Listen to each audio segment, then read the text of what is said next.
Hello friends, welcome to diploma with Sonu. आज हम लोग बात करने जा रहे हैं एसबीटी सिविल इंजीनियरिंग का सिक्स्थ सेम का सिलेबस के बारे में। सो सिक्स सेम में जो सबसे फर्स्ट जो हम लोग का पढ़ना होता है सब्जेक्ट, वो है मैनेजमेंट।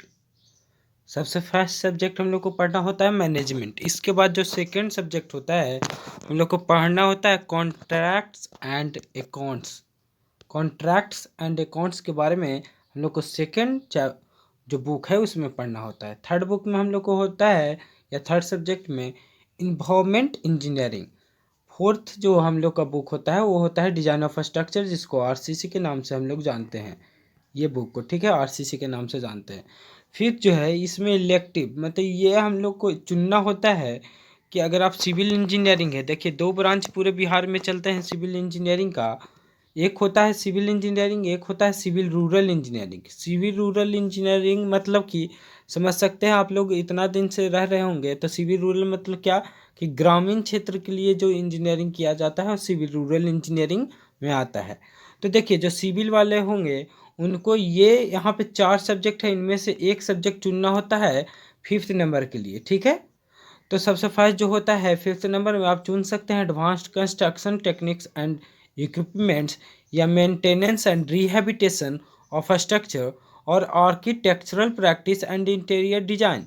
और फोर्थ जो होता है वो होता है earthquake resistant design and construction.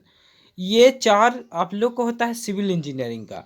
इसके बाद अगर बात किया जाए सिविल रूरल इंजीनियरिंग का, तो सिविल रूरल इंजीनियरिंग में सबसे फर्स्ट जो होता है माइक्रो इरिगेशन। सेकेंड जो होता है मेंटेनेंस एंड रिहैबिटेशन ऑफ स्ट्रक्चर। और सिविल रूरल में तीन चीज़ पढ़ना होता है। थर्ड जो होता है waste water shed and management. तो ये तीन में से सिविल रूरल इंजीनियरिंग को एक चुनना होता है कोई भी। तो आप माइक्रो इरिगेशन चुनिएगा तो यहाँ पे ज़्यादा बेहतर होगी, क्योंकि सिविल रूरल इंजीनियरिंग में माइक्रो इरिगेशन बहुत कम चैप्टर होता है और ऐसा ऐसा चैप्टर होगा जो पहले पढ़े हुए होंगे इरिगेशन इंजीनियरिंग वाला सब्जेक्ट में फिफ्थ सेम में।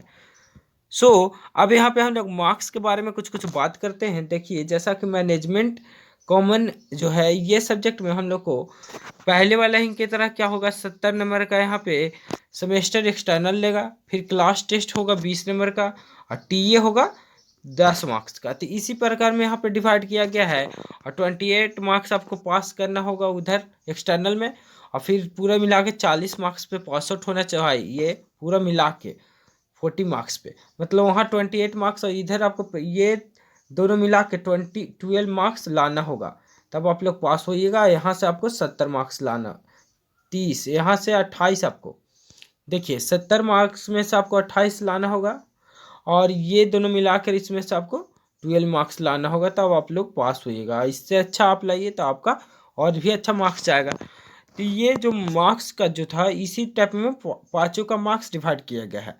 अब हम लोग पाँचों में से सबसे फर्स्ट जो मैनेजमेंट है उसका में कितना चैप्टर है उस सब के बारे में देखते हैं। तो देखिए जो मैनेजमेंट जो हमारा है, मैनेजमेंट और लैब के बारे में भी आगे देख लेते हैं, उसके बाद हम लोग देखते हैं मैनेजमेंट जो है उसके बारे में, ठीक है। जो लैब जो हम लोग को पढ़ना है प्रैक्टिकल सबसे आगे है। जो प्रैक्टिकल हम लोग को दो गो है, दो कौन कौन है देखिए, इन्वायरमेंटल इंजीनियरिंग लैब है, फिर एक है 7 नंबर इलेक्टिव। इसी ये भी इनमें भी आपको चुनना होगा, सिविल वाले को अलग और सिविल रूरल वाले को अलग। तो सिविल रूरल वाला अगर यहाँ पे फिफ्थ नंबर में आप माइक्रो एजुकेशन चुनिएगा तो यहाँ पे लैब में भी आपको माइक्रो एजुकेशन चुनना होगा। और उसके बाद में सिविल के लिए भी सेम चीज़, अगर ये चारों में से आप कोई भी एक सब्जेक्ट चुनते हैं फिफ्थ नंबर के लिए तो उसी प्रकार में आपको यहाँ पे भी लैब चुनना होगा। अब इसके बाद हम लोग देखते हैं टर्मवर्क क्या क्या है। तो देखिए फ्रेंड, टर्मवर्क जो है 5 टर्मवर्क रहता है। तो टर्मवर्क कुछ इस प्रकार है, सबसे फर्स्ट कॉन्ट्रैक्ट एंड अकाउंट्स का होगा, फिर डिजाइन ऑफ स्ट्रक्चर, फिर प्रोफेशनल प्रैक्टिस 6, प्रोफेशनल प्रैक्टिस 4 हम लोग पढ़े थे फिफ्थ सेम में। और उसके बाद 12 में है हम लोग का सिविल इंजीनियरिंग प्रोजेक्ट के बारे में 11th नंबर में पढ़ना है। फिर आता है 12th नंबर रूरल इंजीनियरिंग। ये सभी जो है टर्मवर्क है। अब इसके आगे देखते हैं हम लोग, टर्मवर्क हो गया। अब देखिए मैनेजमेंट जो हमारा है कॉमन सब्जेक्ट, वो मैनेजमेंट में कौन कौन सा चैप्टर है वो देखते हैं। फर्स्ट है यूनिट फर्स्ट में ओवरव्यू ऑफ बिजनेस, बिजनेस के बारे में इनमें पढ़ा जाएगा, जैसे type of business, service, manufacture और ट्रेड, इस प्रकार में, ठीक है। तो सब सब्जेक्ट में आप लोग सब यूनिट पढ़िएगा। जो जो यूनिट का हम सिर्फ आपको नाम दिखा दे रहे हैं, उनमें क्या क्या पढ़ना है जो यहाँ पे हम दिखाने की कोशिश करेंगे। यूनिट 2 जो हमारा है मैनेजमेंट प्रोसेस, इसके बाद आता है यूनिट 3। यूनिट 3 में हम लोग को पढ़ना होता है ऑर्गेनाइजेशन एंड मैनेजमेंट। इसके बाद यूनिट 4 आता है ह्यूमन रिसोर्स मैनेजमेंट। फिर आता है यूनिट 5 फाइनेंशियल मैनेजमेंट। फिर आता है यूनिट 6 मटेरियल मैनेजमेंट। फिर आता है यूनिट 7 प्रोजेक्ट मैनेजमेंट। तो जो मैनेजमेंट का यहाँ पे देखिए, मैनेजमेंट का कुछ कुछ बुक का यहाँ पे नाम दिया हुआ होता है जो आप देख सकते हैं। मैनेजमेंट का यहाँ पे बुक है जैसे इंडस्ट्रियल इंजीनियरिंग मैनेजमेंट बाय, इसका ऑथर है डॉक्टर O.P. खन्ना और नेम ऑफ पब्लिकेशन है धनपाल रॉय एंड सन्स। इस अगला जो यूनिट हमारा contract and accounts, contract and accounts में सबसे फर्स्ट जो पॉइंट आता है यहाँ पे procedure of execution of work by PWD। फिर आता है कॉन्ट्रैक्ट। फिर आता है टेंडर एंड टेंडर डॉक्यूमेंट। फिर होता है यूनिट 4 अकाउंट इन PWD। फिर आता है यूनिट 5 पेमेंट टू कॉन्ट्रैक्टर। फिर आता है यूनिट 6 स्पेसिफिकेशन। फिर है यूनिट 7 वैल्यूएशन। तो इसका बुक्स कुछ इस प्रकार है, लेकिन जो यहाँ पे कॉन्ट्रैक्ट एंड एक्स्ट्रा कॉन्ट्रैक्ट जो यहाँ पे पॉइंट है, कॉन्ट्रैक्ट जो कॉन्ट्रैक्ट एंड अकाउंट्स का जो यहाँ पे बुक है वो इनमें से आप देखिए BN दत्ता का ले सकते हैं।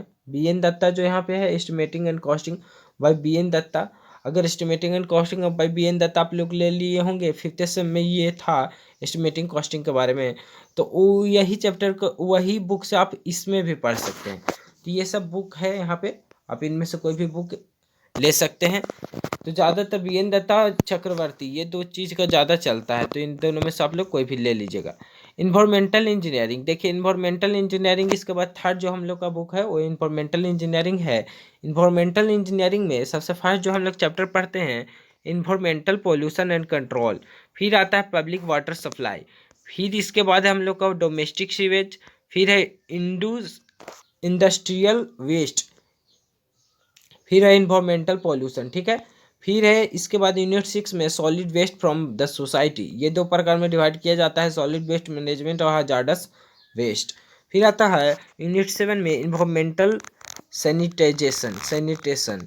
फिर आता है यूनिट 8 प्लम्बिंग। इसके बाद है friend design of structure. Design of structure जो RCC है उसमें सबसे फर्स्ट जो हम लोग पढ़ना है working stress method and pre stressed concrete. फिर आता है लिमिट स्टेट मेथड। फिर आता है analysis and design of singly roof reinforced section, ISM जिसको नाम से LSM जिसको नाम से जानते हैं वो है, ठीक है। फिर आता है analysis and design of doubly reinforced section. फिर होता है shear bond and development length LSM। फिर होता है analysis and design of T beam. फिर आता है डिजाइन ऑफ स्लैब। फिर आएगा design of axially loaded column and footing LSM। इसका जो बुक है कुछ इस प्रकार है, तो इनमें से आप एन नीलम करके एक बुक आता है RCC में एन नीलम, तो वो बुक को आप यहाँ से इस्तेमाल कर सकते हैं।